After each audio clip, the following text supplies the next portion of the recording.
It's a real janky setup tonight. Stand by.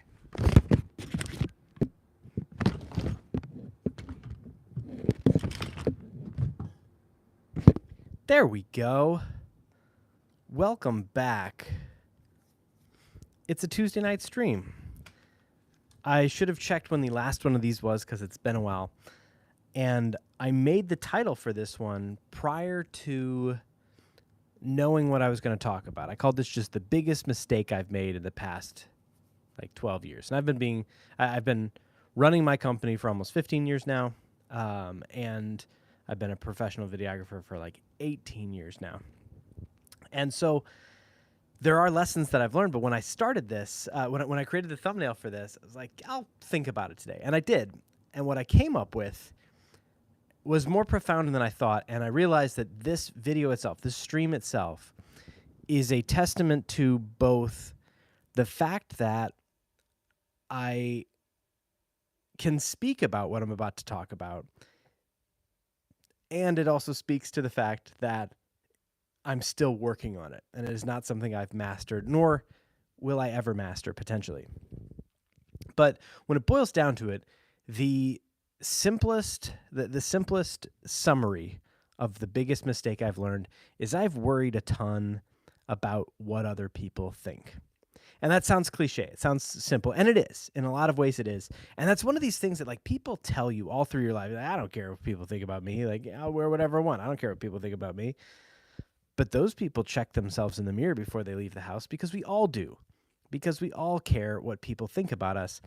The problem is when we let the fear of what someone may think about us stop us from doing something, especially as creative professionals.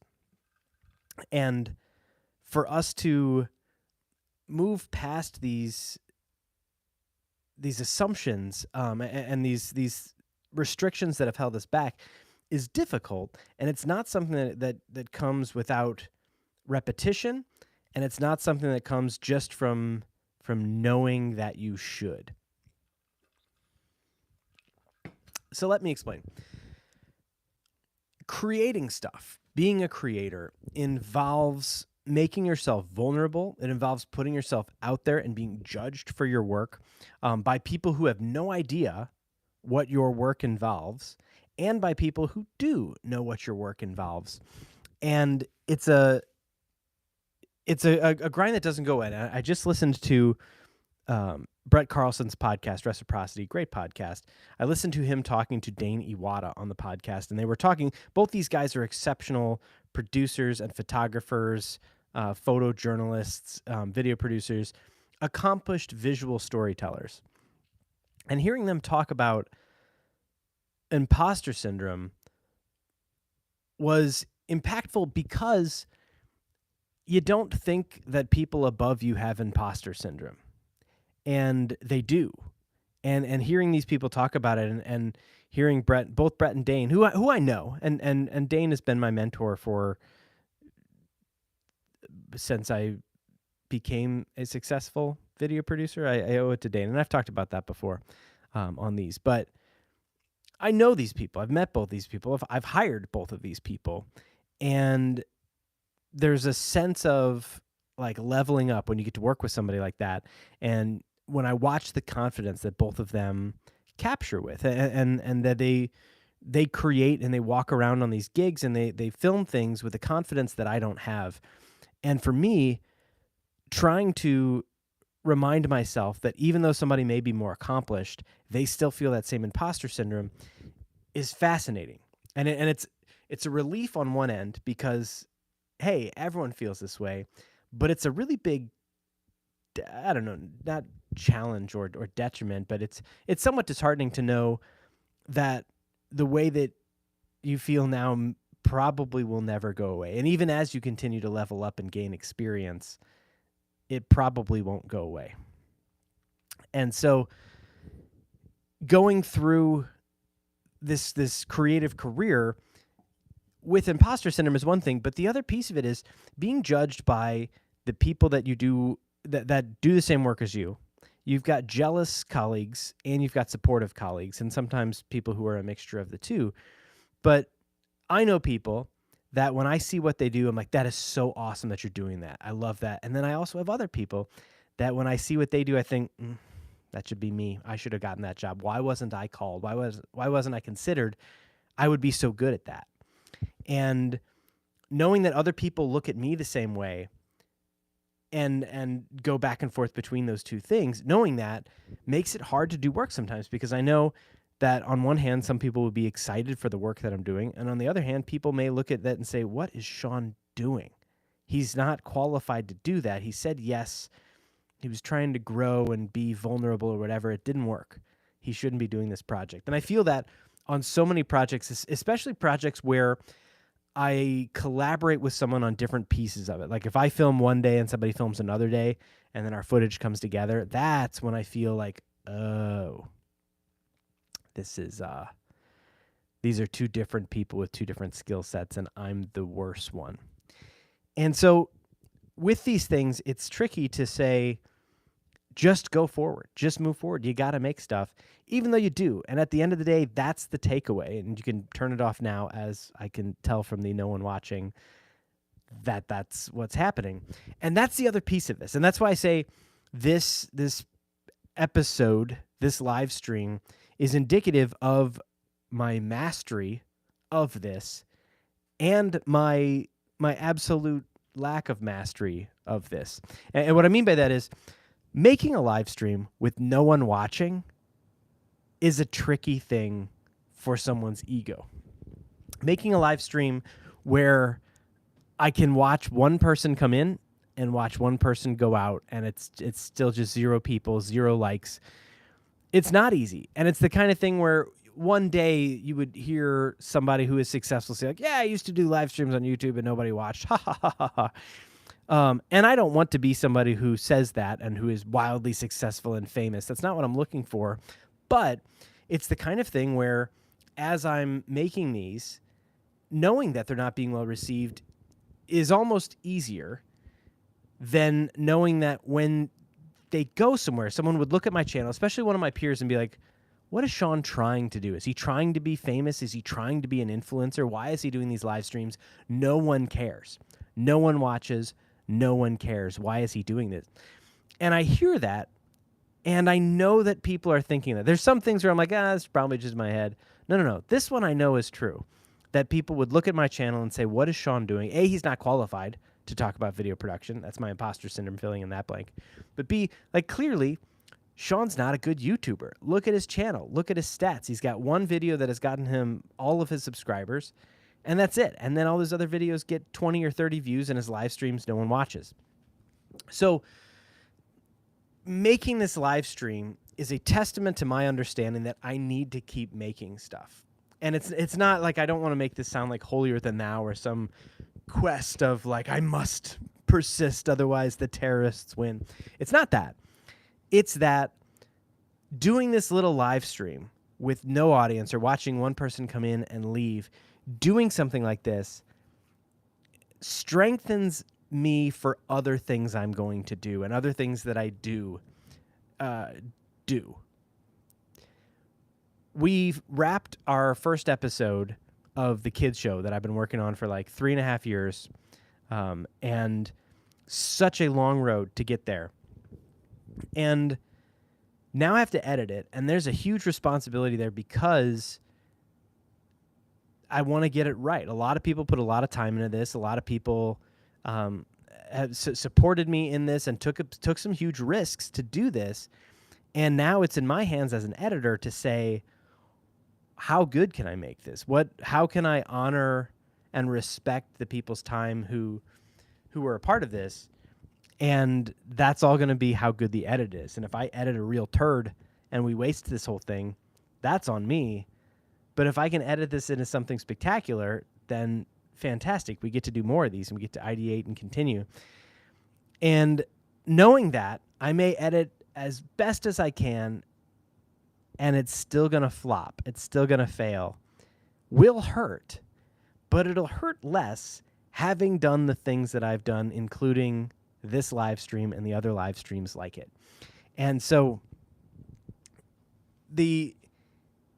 that's one element of like, why am I doing this? Because I want to continue to create. I want to try things. I want to get better at public speaking and talking about the things that I'm passionate about and helping people who are trying to become creative professionals. I just made my first class, and this would be me promoting it, but nobody's here and nobody's going to watch this. But if you do and you're like, man, this dude, let's hear what he has to say about running my own business. I have a class. Check it out. The link's in the description or something. I don't know. I'll give it to email me. I'll get you the link. But the flip side of it is that I'm making this live stream and talking with no confidence about how I feel like I need to do this and why I feel like I need to do this. And that's sort of the opposite of like, yeah, I'm going to do this and it's part of my creative process and I can't let the doubt I feel that other people may have about me influence my decision on whether or not I do this. It's not that. It's the opposite of like, I want to make sure that I talk about in the video how I know that I'm unqualified. And I'm undermining myself. So that's like the two sides of this. Like, one, I'm doing it. I'm just doing it like I said I need to. I'm doing it. But I'm doing it in a way where I'm talking about why I'm doing it and how I'm doing it. And I think I do that in most of these live streams. Like, I discredit myself a little bit. Or I do this thing. It's like, yeah, this is stupid. I'm not really trying. It's just a thing. Doing something in earnest is really, really difficult. And if you don't believe me, upload a video of you singing. It's pretty tricky to put yourself out there, and making a live stream like this, I'm going back and forth between the confidence of like, yeah, I do this. This is the thing I do. And on the flip side of it saying, yeah, I shouldn't be doing this. And so, yes, we're using this live stream as an example, but the bigger lesson when it gets extrapolated here has to do with everything you do as a creative professional. And if you're somebody who you've got a good idea, you want to do something, you want to try YouTube, you want to make music, whatever it is that you want to do, there's a lot of reasons to not do it. And some of them are true. Not that you shouldn't do them, but some of it you're projecting. But some of it is people will judge you. The internet is not a kind place most of the time, and I have to cull my comments with some regularity. But by putting yourself out there, you get stronger at ideating creatively.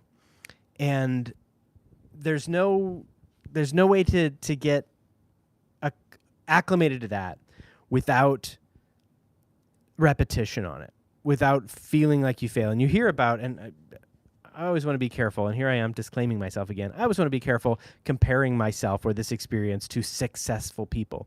But when you hear about stand-up comedians who like bombed for the first year and they talk about what a strength that is, because you get to a point where you don't care about the audience and you're in it for the craft, and you stop catering to what you think other people want to hear from you. And that's, again, I'm not trying to paint the story of like where I can go back on this later and say, see, look what I was doing, toiling in obscurity, because I think there's a good chance I'll be here for a long, long time or forever. But that's not a reason to not do it. And by doing it, again, you equip yourself to do it on a bigger stage with bigger projects. And that's how you grow creatively. That's how you grow as a creative professional. And so I'm grateful for all of the people who have encouraged me to do stuff like this. All the people around me in my circle and in the Boom Squad who have held cameras for the projects that I've done, who have lit things, who've given me advice, who've walked me through how to do pricing, and who've offered me that feedback. And then also my partner and my children and my family who have also supported this. It's a strange thing. This is a strange thing to do and a strange thing to support, especially with this level or this lack of traditional success. What most people would look at and say, hey, that's a great YouTube channel. But putting in the effort goes a long way to helping you do other things. And anytime I make music and I put it out there, it's such a challenge to click upload. Compared to this stuff, it's harder for me because it's such a vulnerable expression of your true artistry. And when you do a documentary, when you make a YouTube video, when you make whatever you make, graphic design, photography, and you put it somewhere, it's so hard to get behind that and be like, this is what I made and I'm proud of it. It's so much easier to be like, yeah, it's just messing around. I'm just practicing. It's not. It's a new lens. I'm just trying it out. Or, I don't really play guitar. I was just, I'm trying to learn. It's so easy to discount stuff like that. And you may do that to soften the blow of the judgment you may feel coming from other people. But if you keep doing that, you're going to convince yourself that you're not actually trying, and you're going to stop actually trying. And that's a dangerous thing to do to yourself creatively. And so the biggest mistake that I've learned through my 12, 15 years of being a professional producer and business owner is letting my fear of what someone else may think stop me from doing something. And again, it sounds so simple, and it is simple, but that doesn't mean it's easy. And so my advice to myself is to continue to do stuff, to continue to make live streams that no one's watching. I take that back. One person is watching, and this is the time when I realized that really hope this microphone setup is working, because I'm just on my iPad here in my basement studio as thoughtlessly as I can be with this setup. No lights. I popped a Quasar up just because it was the one that was down here. But this is all a part of it. And to step up and say, I'm going to do it. I'm going to do it anyway is a repetition that you have to get somewhere. And you can study, you can read about it all you want. You can watch other YouTubers talk about it. But until you've gone and done it, until you've failed, until you've made a project that wasn't perfect and it wasn't your fault that it's not perfect, or it was your fault and it's not perfect, you've got to do this stuff, because when you get bigger and you start doing more things and you start exploring your creativity even more, you'll be able to lean on this muscle that you've flexed, that you've built up, that you've strengthened, to say, this is something I want to do. And the fact that people may not like it isn't a good enough reason to not do it. And it's not like, oh, you'll find some people that like it. No, it doesn't matter. And you can hear that, but you've got to be in a spot where you can push through it enough times that it can start to be a habit. And not to continue to cross-promote to the no one watching, but I just made a podcast episode that went up earlier this week about my big hats and why I wear big hats. And it started very much as an exercise in confidence of like, I thought, this is what I look like. Maybe more hair 10 years ago. But I can't wear a big goofy hat. That's not what I look like. And people will look at me and say, hey, that's weird that Sean is wearing that big goofy hat now. And what I learned was that, yes, the people close to me did comment. Any comment I heard was like a whoa, hat comment, or there was no comment. No one was like, hey, cool decision to wear that big goofy hat you've never worn before. However, the people I hadn't met yet, who've only met me since I've been wearing hats, no one has said anything about it. I mean, there's people on YouTube. Again, YouTube's not always the most welcoming of places. But I started doing it, and it became this thing of like, where should I wear my hat? And like, oh, I won't wear it there because like that's not, it's not respectful, or, I don't know these people that well, or I'll leave my hat in the car. And it took me a while to build up the confidence. And it's such a microcosm to say, why should I take my hat off? What does it really matter? And I mean, weddings and funerals, I don't wear my hat. And there's a couple other places that I don't wear my hat. But in general, where or whom could I wear a hat around where that would cause an actual problem? And it took me so long to get there, but it only happened by wearing my hat and by answering that question again and again, day after day, to the point where now I'm very comfortable with a hat. And it took a while to get there. And this past weekend was Pride at Tower Grove Park in St. Louis, and my family went. And Pride is all about expressing yourself in your truth and love, and people are wearing the most wonderful, colorful things, and there's no judgment for what people are choosing to express themselves with.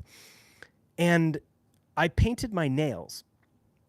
And as I was painting my nails, I was like, I don't really paint my nails. I don't know that I like it, but I knew that I needed to do it, just to do it, to paint my nails and leave the house. If you're just joining us, welcome to a story.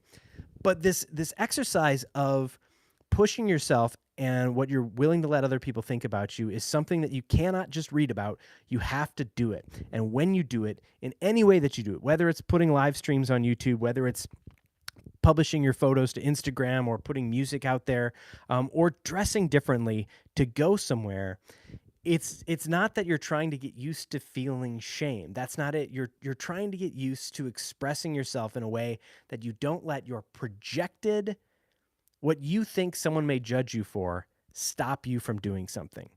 And try a big hat as a first step. Buy a big hat. Buy a boom hat from Boondock Pink and wear it out and see if you feel goofy. And if you do, wear it again and again until you start to get these reps of like, hey, no one actually cares. And that's a hat, and that's one little thing.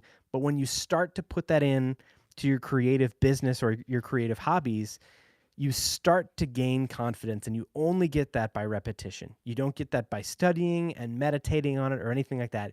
You only build that confidence by doing it. And that is why I'm doing this. And that is why I'm looking forward to continuing to do this, why I'm looking forward to continuing to do it for 2 people or less, because it's an exciting thing, and it's something where even if the content isn't the best content I've ever made, I can look back one day at all this content and say, look, I did stuff. No, it wasn't successful. No, I wasn't having stats or income that made it obvious to continue with it. I wasn't an influencer in any way, but I didn't let that stop me.